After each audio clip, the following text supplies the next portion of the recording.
ए ईमान वालो अल्लाह से डरो। वल तंजुर नफ्सुम मा कद्दमत लिगद। हर आदमी ये सोच ले कि उसने अपने आगे क्या भेजा हुआ है, जो उसने आखिरत के लिए जमा कराया है वो क्या है, ये गौर कर ले वो। वत्तकुल्लाह, और फिर डर जाओ अल्लाह से। इन्नल्लाह खबीरुम बिमा तामलून। फरमाया तुम जितने मर्जी पर्दे डालते फिरो, तुम्हारे रब को तुम्हारे तमाम कामों की खबर है, उसे पता है तुम क्या करते, वो जानता है। अजीज दोस्तों, बुजुर्गों और भाइयों, कुरान मजीद ने दो चीजों पर बड़ा जोर दिया है। एक अल्लाह को मानना, और अल्लाह को मानने का मतलब है नबी पाक को भी मानना। अल्लाह को मानने का मतलब है किताबों को भी मानना, कुरान पाक को भी मानना। लेकिन दो बातें आपको ज्यादा मिलेंगी, एक ईमान, और उसके बाद सबसे ज्यादा जोर है ईमान बिल आखिरत पर। आखिरत को मानो। वमिनन नासि मन यक़ूलु आमन्ना बिल्लाहि व बिल यौमिल आखिर व मा हुम बिमुमिनीन। अल्लाह फरमाते हैं कुछ लोगों का दावा है कि हम अल्लाह और आखिरत पर ईमान रखते हैं, हालांकि वो ईमान नहीं रखते, दावा करते हैं, निफाक का मुजाहरा करते हैं, मुनाफिकत करते हैं। जो अल्लाह को मानने वाला होता है उसका रंग और होता है। जिसको पता होता है क़यामत के दिन अल्लाह के हुजूर खड़े होना है, उसके अमाल ये नहीं मानते।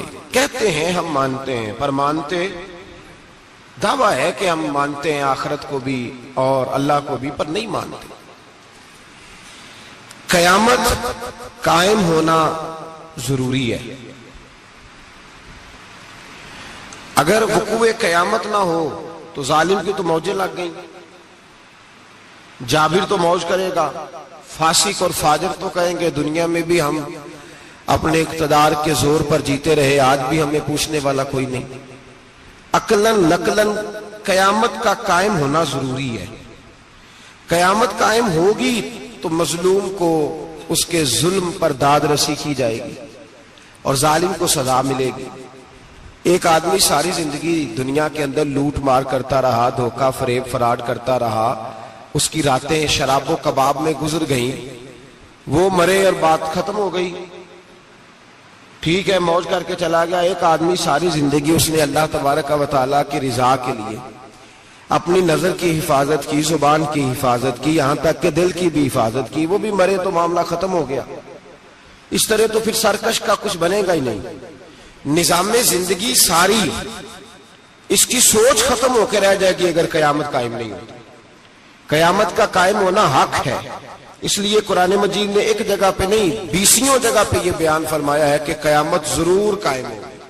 कयामत, और वो कायम होकर अपने सारे लवाजमात समेत कायम होगी। मेरे नबी पाक सल्लल्लाहु अलैहि वसल्लम ने फरमाया मजलूम को हक मिलेगा, जालिम को सजा मिलेगी। जाबर उस दिन अल्लाह की बारगाह में रुसवा किए जाएंगे, जिन पर जबर करते रहे उन्हें अल्लाह के हुजूर से अता किया जाएगा। कयामत का वकू होना जरूरी है, और कयामत तो जब कायम होगी तब होगी। दुनिया में भी ऐसा होता है,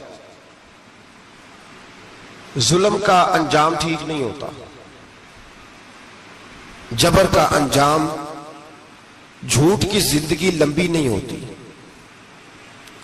धोखे फरेब फराड मुलम्मा साजी, इन चीजों की उम्रें अल्लाह ने थोड़ी रखी है।